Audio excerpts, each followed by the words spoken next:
They say naivete is bliss. Living in a bubble where you don't have to really focus on the troubles, the horrors, the tumult that exists in the world all around us, and certainly in your own world.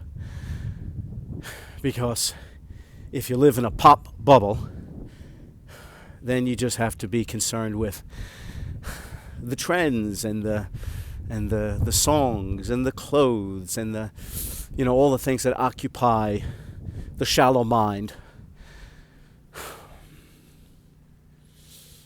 that are of no consequence. And a lot of people just don't want to know. They don't want to know because if they're forced into accepting that this is just an illusion and that when they look in the mirror, they're 3 masks deep, right? The old 3 masks philosophy. You have 1 mask for the world, for this illusion. You have 1 mask that you wear for your family and your friends. You have 1 mask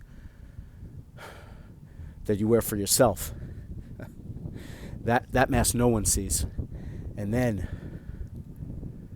if you're bold enough to pull that mirror off and truly face yourself in the mirror for who you are, for what you are, with no distractions, no diversions, that's an uncomfortable thing.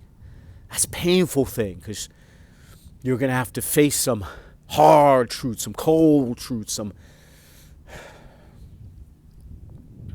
uncomfortable truths. They'll make you bristle, because if you really examine and audit and assess your life, you're not who you want to be, you're not where you want to be, you're not what you want to be. Because it means you have to face the fact that you're not listening to your conscience, and that your conscience is calling out to you, beckoning you to take the right path, to take the straight and narrow path, to take the path that is hard, to take the path that leads to a righteous, justified, and sanctified heart. But that means you can't really participate in this pop bubble anymore. That means you can't just read the sports page and enjoy the jingles that they play on the commercials for the Super Bowl. You can't occupy yourself with the humdrum, trivial things of life that you used to use to distract you, the mindless entertainment that takes all of our eyes off the ball and keeps us from looking inward.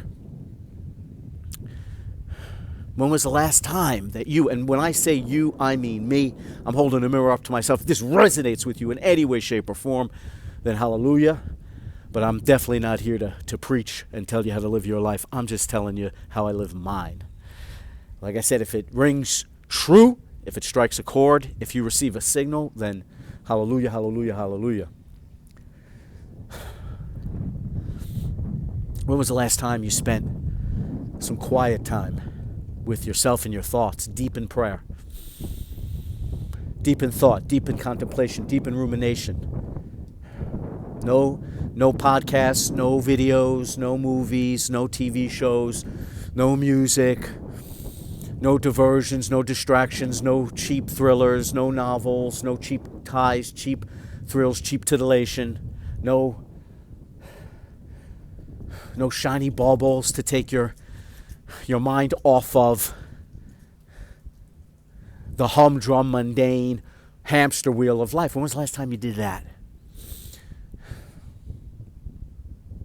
It's uncomfortable to do that.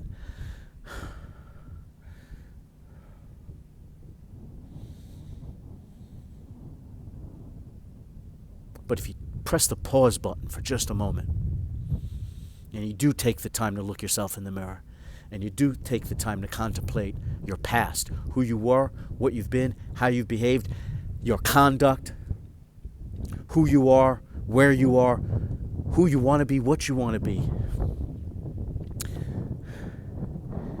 and truly take the time to listen to the frequency, your conscience, That voice ringing inside your head telling you, hey, you should be doing this, not that.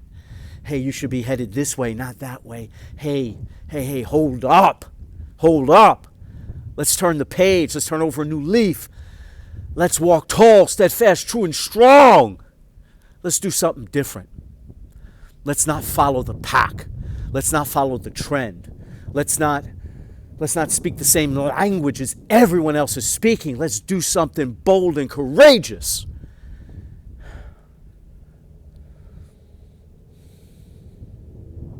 If you go through that assessment, that audit, man, I've gone through that crucible. I put myself through months and months and months and months where I would go deep, deep, deep into prayer, meditation, and thought, and just grind through and audit and assess my whole life, all the evil I've done, all the sin, all the bad, all the negative energy, all the wayward frequencies that I've absorbed, and just going through a crucible of purging it from myself in contemplation, transmission, connection, and conversation with Yahuwah, Yahusha, who washed me clean, and asking for his salvation, asking for his epiphanies, asking for his revelations, asking for his lessons, asking for his understanding, asking for his healing. And he delivered in spades. He delivered over and over and over. But it was a catharsis.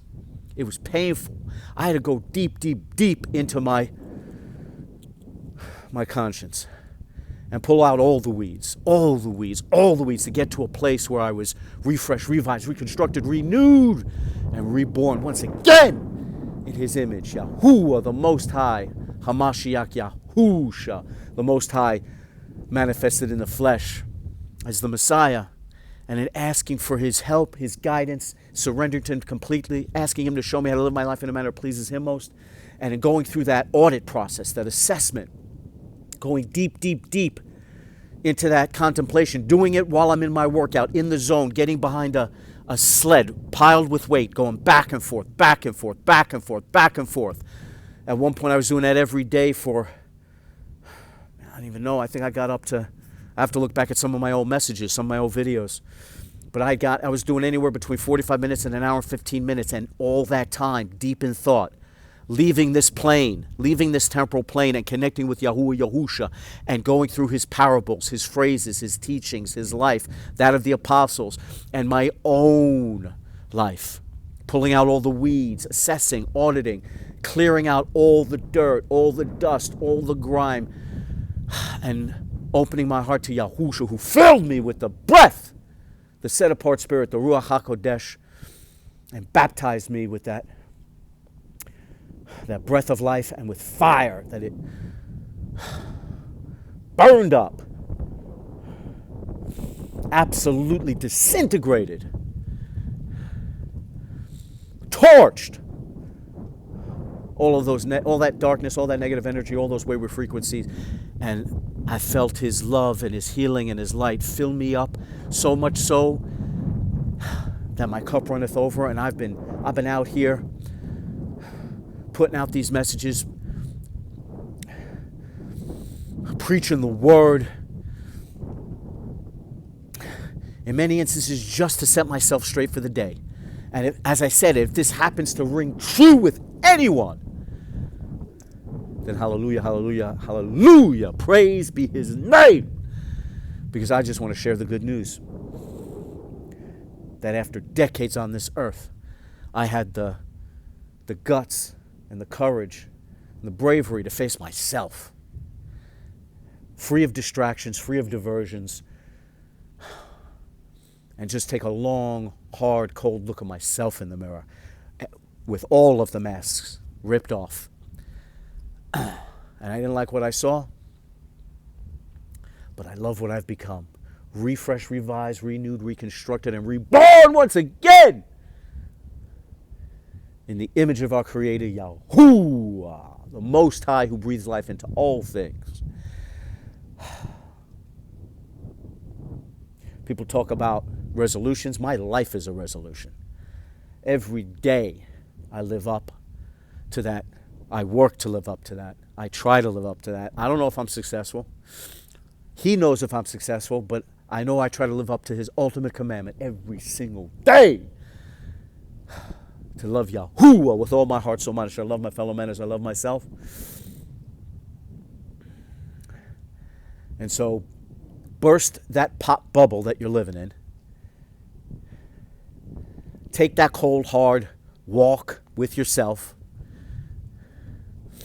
Look at yourself deep, deep, deep in the mirror. Spend some quiet time contemplating, ruminating, meditating, and listen. Turn the dial, tune into the frequency, and listen, because your conscience is calling you. And that's Yahuwah Yahusha beckoning you to receive his word. Change your life. Change everything about you. And so you'll go through that discomfort, but you'll come out on the other side with everlasting healing, everlasting love, everlasting peace, everlasting joy, and everlasting life.